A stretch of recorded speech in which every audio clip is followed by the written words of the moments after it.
Bonjour à toutes et à tous et bienvenue dans cette nouvelle vidéo Parole de foi. Aujourd'hui, j'aimerais parler avec vous sur un verset du prophète Jérémie qui se trouve au chapitre 32 et au verset 27. Alors nous lisons, et c'est Dieu qui parle, « Voici, je suis l'Éternel, le Dieu de toute chair. Y a-t-il rien qui soit étonnant de ma part ?» Vous voyez, c'est un verset bien court et nous allons essayer de développer quelque chose sur ce verset.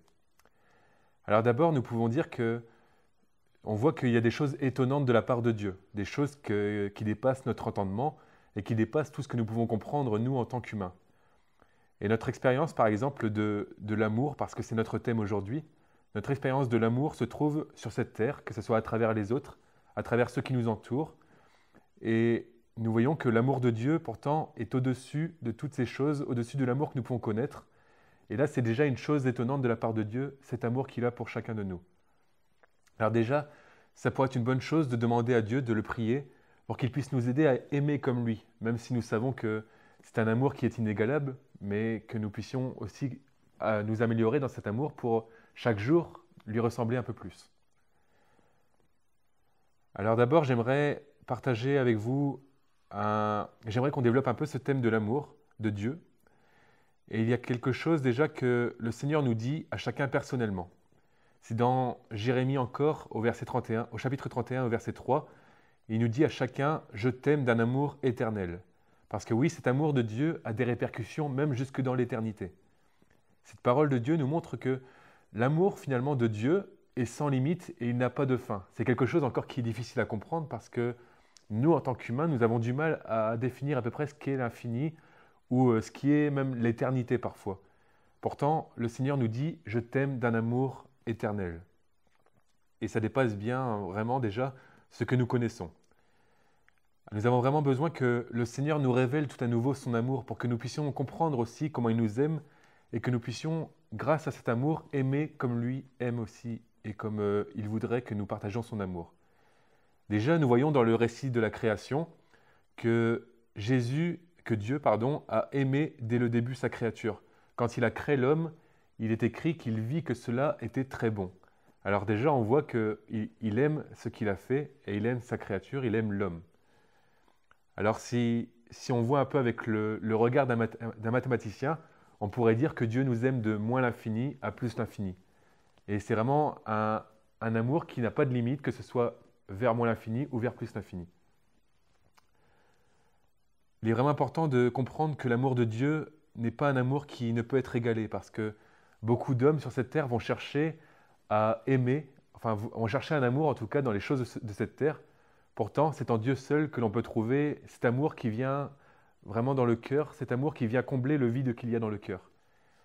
Il est écrit même dans la parole de Dieu, alors Dieu, il nous est parlé de Dieu, d'un de ses caractères, et il nous est dit que Dieu est amour. C'est dans 1 Jean au chapitre 4 au verset 8. Dieu est amour. Il est lui-même l'amour et c'est là aussi ce qu'on peut voir, parce que personne ne peut remettre en question cela, parce que Dieu est amour tout simplement. Personne ne peut dire que Dieu n'aime pas, même si certains le disent, mais c'est une chose vraiment qui est impossible à Dieu. Nous pouvons voir aussi un verset qui est très important sur l'amour de Dieu, un verset qui touche les cœurs, qui nous touche et qui me touche moi personnellement. Il se trouve dans Romains 8 au verset 38 et au verset 39. Et c'est l'apôtre Paul qui dit « J'ai l'assurance que ni la mort, ni la vie, ni les anges, ni les dominations, ni les choses présentes, ni les choses à venir, ni les puissances, ni la hauteur, ni la profondeur, ni aucune autre créature ne pourra nous séparer de l'amour de Dieu manifesté en Jésus-Christ. » Vous voyez, ce verset nous fait vraiment beaucoup de bien parce que nous savons que rien sur cette terre ne pourra nous séparer de l'amour de Dieu pour chacun de nous. Vous voyez, l'apôtre Paul là va énumérer un bon nombre de choses et nous savons que rien ne pourra nous séparer de l'amour de Dieu manifesté en Jésus-Christ notre Seigneur.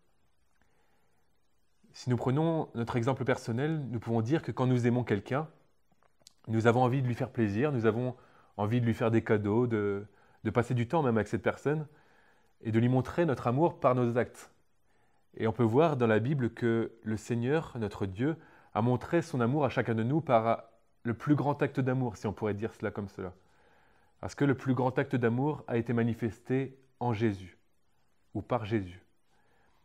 Jésus va lui-même dire cette parole dans Jean 15, « Il n'y a pas de plus grand amour que de donner sa vie pour ses amis. » Et c'est ce qu'il a fait, il a donné sa vie pour nous, et il a montré donc cet amour qui est si grand. Il y a encore l'apôtre Jean qui va dire dans sa première lettre, « L'amour de Dieu a été manifesté envers nous en ce que Dieu a envoyé son Fils unique dans le monde afin que nous vivions par lui. » Parce que vous voyez, Jésus était au ciel et il est venu sur la terre dans le but premier finalement de donner sa vie pour nous et de nous montrer son amour. C'est vraiment le message central de l'Évangile que Jésus nous a tant aimés, que Dieu nous a tant aimés qu'il a donné Jésus, son Fils unique, pour que nous puissions avoir la vie éternelle. Il y a tellement de versets qui se complètent dans ce sens-là parce que c'est vraiment ce que le Seigneur veut nous dire, ce qu'il veut nous montrer. Et Romains 5 nous dit encore que Dieu prouve son amour envers tous en ce que lorsque nous étions encore pécheurs, Christ est mort pour nous. Parce que oui, Dieu a manifesté son amour pour chacun de nous par son Fils Jésus, mais il a prouvé son amour envers nous alors que nous étions encore pécheurs. Il a donné son Fils Jésus sur la croix alors que nous étions encore dans les choses qui lui déplaisaient, dans les choses qui nous séparaient de lui, dans ce péché qui nous séparait de lui. Mais le Seigneur nous a apporté le pardon et c'est une des conséquences de son amour. Nous pourrions bien pécher une fois, 2 fois, 3 fois, mais à chaque fois, le Seigneur va nous donner une seconde chance, une troisième chance, autant de chances que l'on peut, que l'on veut surtout, si seulement nous nous repentons.